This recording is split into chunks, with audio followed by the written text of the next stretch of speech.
everybody, welcome back to my channel. This is Kathy at Attic Treasures, etc. And I have been working on making a bunch of journals lately. There are several in my Etsy shop and I'm working on some more. In fact, I'm working on this little golden book journal, and in my next video I'll show you how to make the cover so that you retain this lovely little gold foil on the spine. But now I find myself in need of a bunch of small pieces of ephemera. And I had this pack of scrapbook paper that I got at Value Village for 99 cents. And originally it had 36 sheets, but I think I ended up with only 22, but for $1, you know, who cares? So, and the papers are really, really pretty. But what I wanted to do was use them in my junk journals. So in order to do that, well, for one thing, they had a white backing that, I mean, it was beautiful patterns on the front, all kind of, you know, fairly neutral, you know, not too heavily designed or anything like that. But they were 12 by 12, and I didn't want the back to be totally white. So also in the process of replenishing a lot of my supplies, I did a bunch of coffee dyeing of some 24-pound or 28-pound copy paper, and I really liked the way these designs looked. So in order to have the backs of these not be white without coffee dyeing them, what I did is I put these on the scanner part of my printer, and then cut these down to 8.5 by 11, and then ran them through and then copied the pattern on the back. So now I have, and I use the borderless setting. So now I have all of these pages that are 8.5 by 11 that I can use in junk journals, and they all have a coffee dye background on them, printed right on there. So that was a good solution for me. But in the process of cutting these down to 8.5 by 11, obviously I had a bunch left over. So I had some 1-inch pieces left over, and I turned them into paper ruffles, and there are tons and tons of videos out there. I think I've even done one on how to make paper ruffles, so I've got a whole bunch of those now. But then I also have a bunch of, you know, pieces like this, 12 by 3.5, and they're still white on the back. But what I thought I would do with these is to make some small ephemera, because after having made a whole bunch of journals, I am sorely lacking in the small ephemera department. So I'm going to take a couple of these. I'll take 3, those 3 top ones, and what I'm going to do is I'm going to cut them down to 8 inches across this way, and then I'll have 4 inches left over to do something else with. Oh, let's do this way. Still not used to how this works because it's new.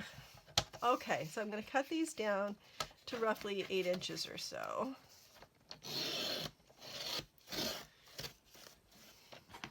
And then I've got these pieces left over that I can do something else with, so I'm going to set those aside. But what I want to do out of these is make some tags. And the reason I chose 8 inches, I will explain in a moment.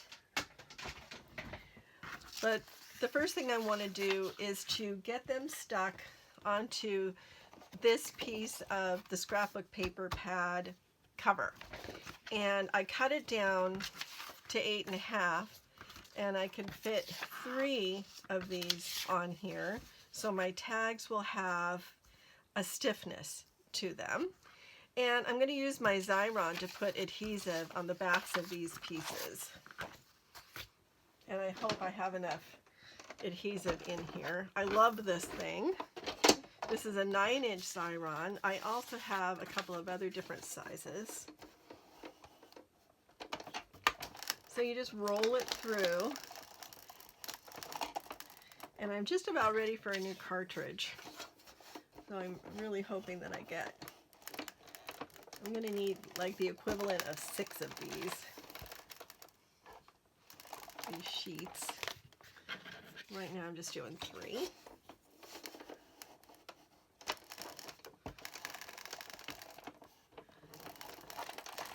Okay, and then you just cut that off.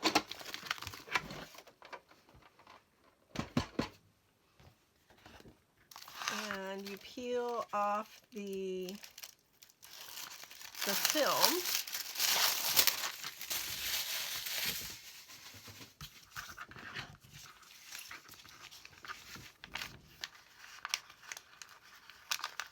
And then it has adhesive evenly applied on the back. And I cut this to be 8.5 so I would have some wiggle room. I'm going to use my little smoother. I have some of these in my Etsy shop. They have different handles than these on them. But my husband made these out of some of the tiles that we ended up not being able to use in our kitchen backsplash because they're marble, and marble's really hard to cut. So we ended up with a man-made tile, but we had a couple of sheets of this hex marble. So my husband made these smoothers out of them, and I love them. So anyway, those are in my Etsy shop.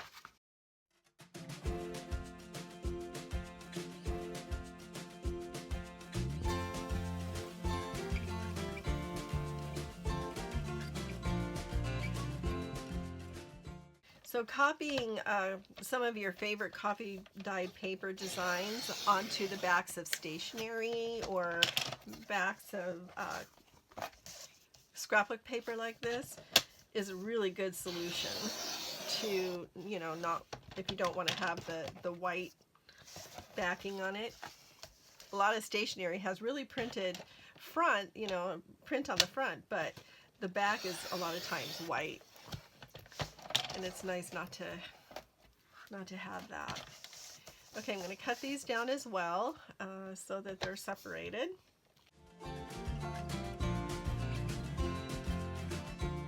And pull up my stamp platform.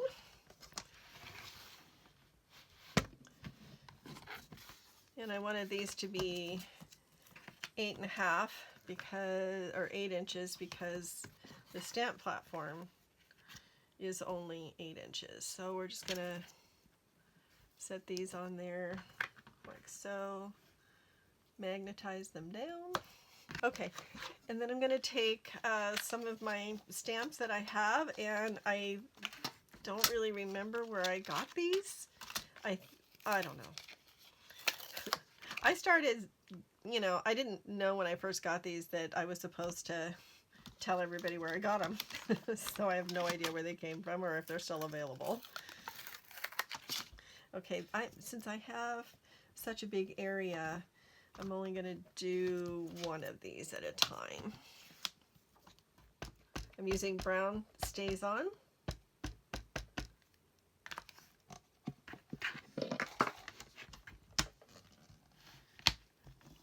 Okay, this is the other really good use for these little marble smoothers because it helps to apply even pressure on your stamp platform or your stamp acrylics. That's all right because it's going to get cut up anyway. Okay, so I'm going to set this one aside and let's try a different stamp this time. Okay, so for this one we'll do some scripty kind of stuff. It doesn't have to fit all the way, but it's nice if it does. Oh, I like that. That's looking good. Good enough. And then I'm just going to basically do the same thing over here. Okay, I kind of like the way that one looks, just sort of faint, so I'm just going to leave that one the way it is. I'm going to go ahead and use one of those pieces of copy dyed paper that I showed you. And I'm going to just basically adhere them to this again. And this is where I hope I can get these all the way through here. Because now I'm putting the adhesive on the bottom of this scrapbook paper pad. And which side do I want to show? Probably this one.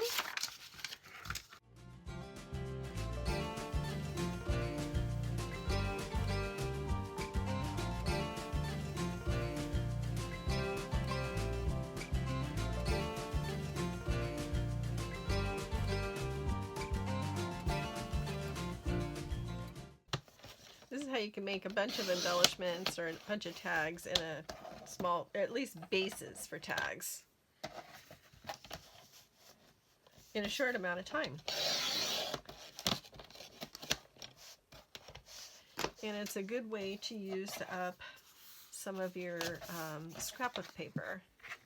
All right, now, how wide do I want my tags? Because as you can see, they are, you know, they've got a nice backing on every single part of the back, but it's just a matter of how wide do I want my tags. So I'm thinking, because I want them to be, you know, fairly small, I'm going to do 2 inches. 2 inches wide.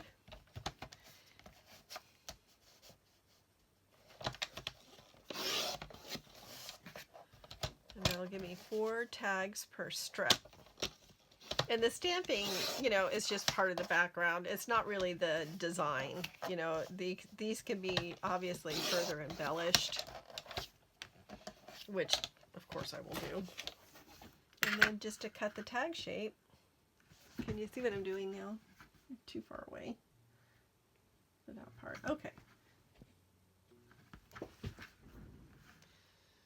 So I'm just using the lines on my grid, and I'm going to go from the middle, the center bottom dot, to the bottom left dot. And I'm going to do that on all of them. Center bottom to the bottom left.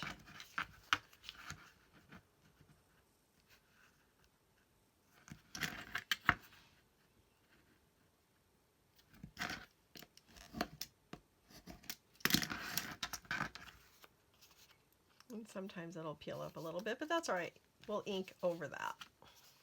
Now that I have one of these done, or 2 of them done actually, I can just use my scissors.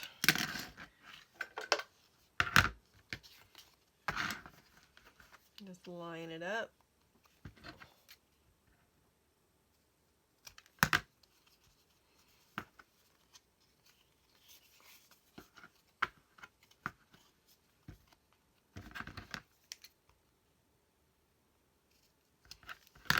So I hope everybody's day is going well.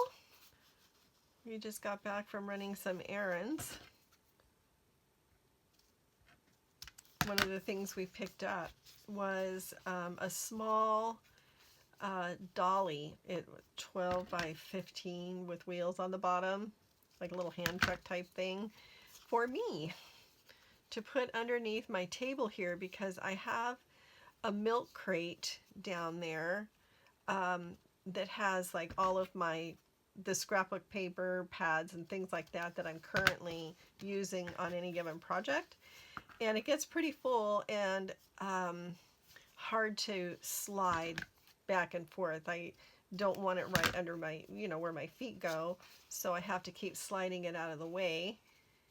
And so we just set it on a little dolly, and now I can roll it at will. So has anybody been watching season 3 of Lost in Space? Are there any other sci-fi nerds out there like me? It was so good. But because it's been, what, 2 years because of the pandemic since the last season, season 2, we were so lost and confused about what was going on. So we started rewatching season 2 like from the middle, just so we could kind of get an idea of what was going on. And we were still lost and confused, so we're ending up watching it all over again. So we sort of did it backwards. We watched all of season 3, and then we watched part of season 2, and then we watched all of season 1 again, and now we're back to watching season 2. And you know, I was so hesitant about watching it at all when it first came out a few years ago, because the original show, I mean, it was fun when I was a kid, but I just couldn't imagine them, you know, I don't know, it just seemed like it was just going to be so cheesy. but I was instantly hooked. So, and so was my husband, actually. And so we binge watched all of season 1, almost, you know, we were so impressed. Oh, is that even good?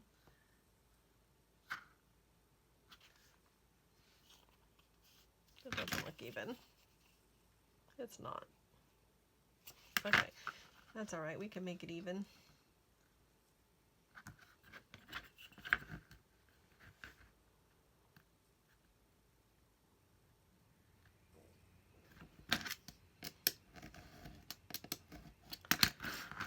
There, that's better. So now I have a bunch of little tags that I can play with and put in my little journals or big journals or whatever they happen to be. They just need to be inked up and further embellished. So why don't we do one?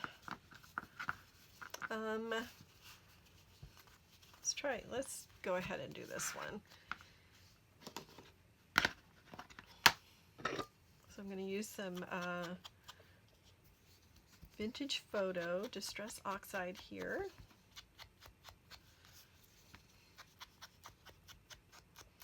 Oh, and actually, I like to round the corners on the bottoms of my tags because I think they go in and out of the pockets easier. On here, I'm going to go and sew around this, so I'm going to turn the camera off. I'll be right back. Alright, so I have sewn around the edges on here, and I used red thread because that's what was in my sewing machine. And I pulled out a couple of little embellishments to put on here. This little Tim Holtz gal, and then this tiny little embellishment from a paper pad that I have. So I'm going to put the notes on here first. And this little thing on my wrist is my answer to always losing my glue pin. And yes, I do have a magnet on this side, and no, my pin doesn't stick to it. So if I have it on my wrist, then I don't lose it. And it's been working pretty well, actually. Such a simple solution. It's one of those little goodies I found in a basket of sewing notions that I got at an estate sale. And I thought, oh, that's kind of cool. And then I stuck it away and forgot I had it, and finally got sick and tired of losing my pins. So I thought, hey, why don't I use that thing? Okay, we're going to put this little gal right here.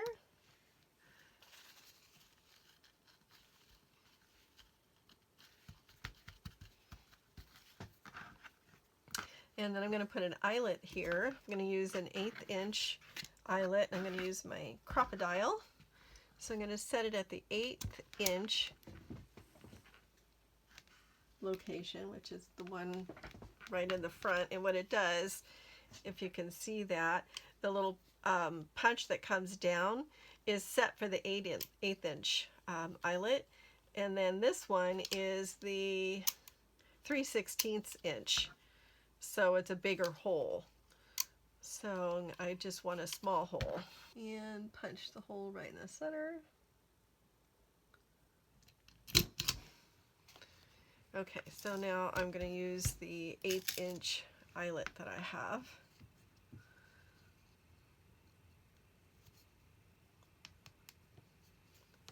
Push this little indicator all the way forward, and it's already set up.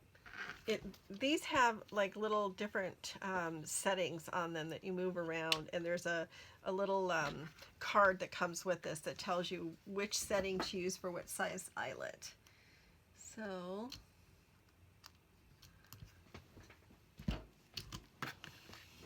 voila. Okay, so yeah, that worked out really well. And let's see, what can I put in there?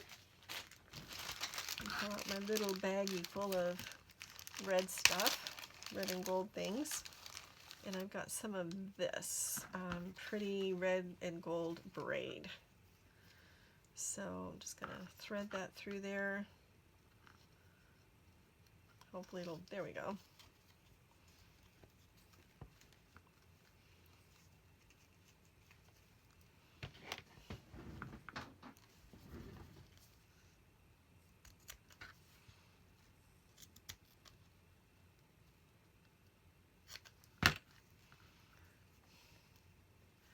Okay, now I'm going to take a little Fabri-Tac and glue that down and then tie another piece of string around it.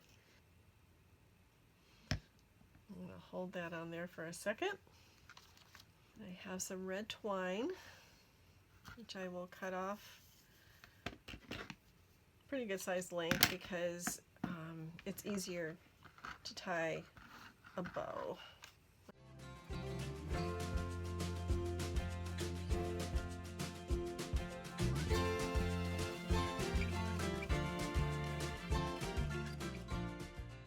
Well, first, before I cut the ends all the way off, I'm going to put a knot in the end.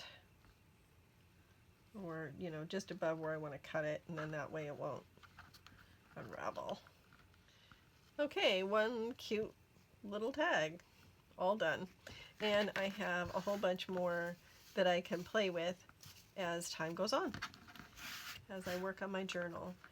So, and I have, I've been working on making some pockets out of some book pages that I have. So now I have some, you know, I'll have some little tags to put in them. All right, everybody. I hope you enjoyed this. And if you did, please give me a thumbs up and tell me how you use your big pads of scrapbook paper that, that you have. And I hope to see you in my next video. Please press the like button, and also if you haven't subscribed, I would love it if you did, and press the notification bell so you know when I upload a new video.